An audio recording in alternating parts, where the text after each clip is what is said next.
Olá pessoal, tudo na paz? Aqui é o irmão Alex e quero trazer aqui mais uma palavrinha aqui no dicionário bíblico. A palavrinha de hoje vai ser uma palavra bastante interessante, que é a palavra sol. O que o dicionário bíblico fala sobre a palavra sol? Eu quero mandar um abraço aí para o pessoal do canal Em Busca da Verdade, do YouTube, do Facebook, do WhatsApp, o pessoal que faz parte do grupo, e também dos outros grupos que eu envio, os materiais, do Telegram. O Telegram põe uns assuntos interessantes, não só com relação à Bíblia, à história, mas outros assuntos que da atualidade. E obrigado por vocês fazer parte do meu convívio.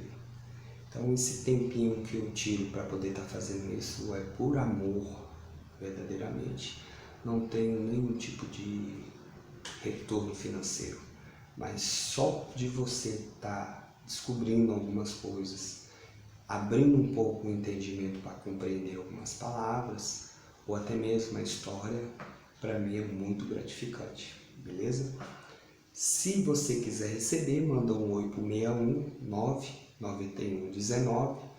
61991192421, irmão Alex, ok? Vamos lá então.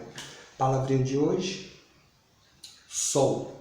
O que o dicionário bíblico fala sobre o sol? No Egito, como na Mesopotâmia, o sol era um símbolo religioso muito importante.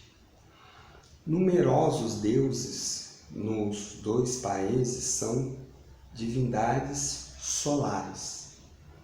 O termo hebraico Shemesh tem a mesma origem do arcádico Shamash, a divindade solar, que era um deus da justiça. Alusões ao culto do sol são raras em Israel. Ele era venerado nos cultos astral do século VII. Em 2 Reis, capítulo 23, verso 5, em Jeremias 8:12. Cavalos e carros consagrados ao sol estavam no templo de Yahvé, do Eterno, durante aquele período. 2 Reis 23:11. No tempo de Ezequiel, o culto ao sol era praticado no templo com incenso. Ezequiel 16. Com um corpo natural, o sol era uma criatura do Eterno. Foi criado depois da luz. Era concebido como um ser divino, distinto. De fato, o ser primordial em relação à divindade. Então você vê aqui que o povo adorava mesmo, fazia até oferendas ao sol. O sol é meramente um portador de luz. Em Gênesis capítulo 1, verso 16. Ele se move em obediência à ordem do Eterno. Jó capítulo 9, verso 7. Interessante aqui, pessoal, que em Jó capítulo 9, verso 7, em Mateus capítulo 5, verso 45, diz que o sol se move. É uma passagem bastante interessante que o que acontece? O que a ciência convencional diz para nós é que a Terra que move, ao redor do Sol. Então, você está vendo que os escritos, em passagens diferentes, narram que é o Sol que move. Seu lugar na poesia é pequeno, uma exceção digna de nota e de descrição do Sol, que se levanta como um jovem esposo para iniciar seu curso. Salmo, capítulo 19, verso do 5 ao 7. Ele nasce.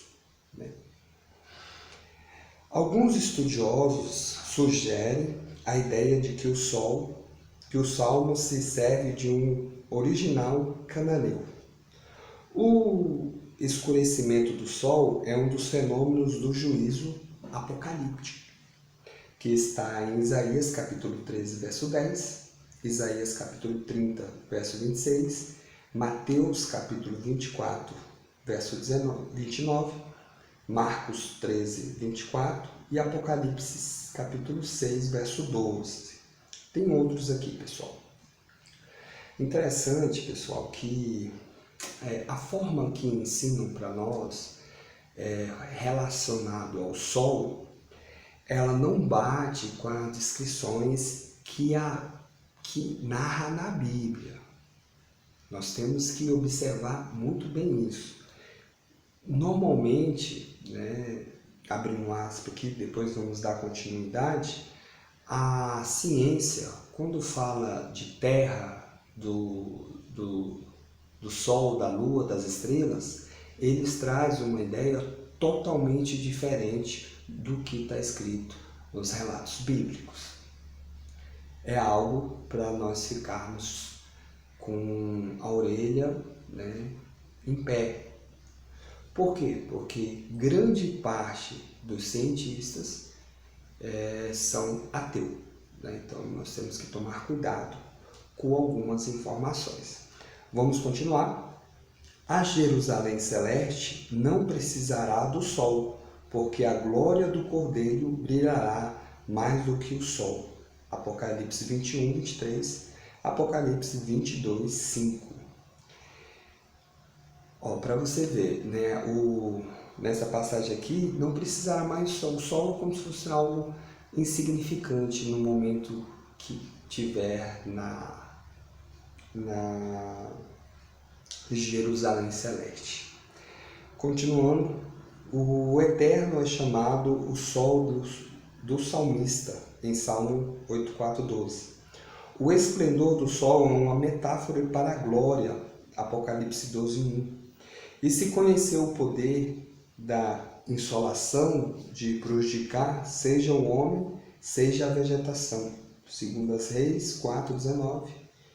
Jonas capítulo 4, verso do 6 ao 8, Salmo capítulo 121, verso 6, Isaías 49, 10. Disse do sol que parou durante a batalha em Gabom, Josué, capítulo 10, verso 12 e o 14. Um episódio também, outro episódio que narra que o sol parou. Josué ordenou que o sol parasse e que a lua também. Então, narra Gênesis que são luminares, que foi criado. Então, depois você confira lá, Josué capítulo 10, verso 12 e ao 14. E que regrediu 10 graus sobre o meridiano solar em Isaías capítulo 38, verso 7 em diante. Então, o Sol regrediu 10 graus. O Sol tem uma rotação e ele regrediu 10 graus. O Eterno fez, ele tem o poder de fazer com que ele quiser, para os seus benefícios ou a pedido dos teus servos. Dificilmente pode-se relacionar esses fatos integrando-os no fenômenos naturais. O primeiro é uma citação de um canto de guerra comentado pelo compilador. O segundo é um símbolo do prolongamento da vida de Ezequiel, concebido como um regresso do tempo. Beleza? Só tem aqui essas informações com relação ao Sol. Eu achei bastante interessante.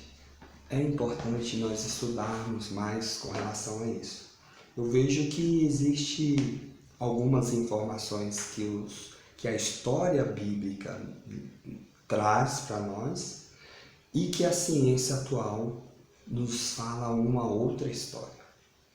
E aí depende de você, ou acreditar nos cientistas, né, atuais, que fala com relação aos planetas, com relação aos luminares, com relação às estrelas, ou ficar com a história, né, bíblica, que narra a história dos irmãos do passado. Então, isso aí fica a critério de cada um. Que o Eterno possa estar nos abençoando poderosamente. E um abraço do irmão Alex.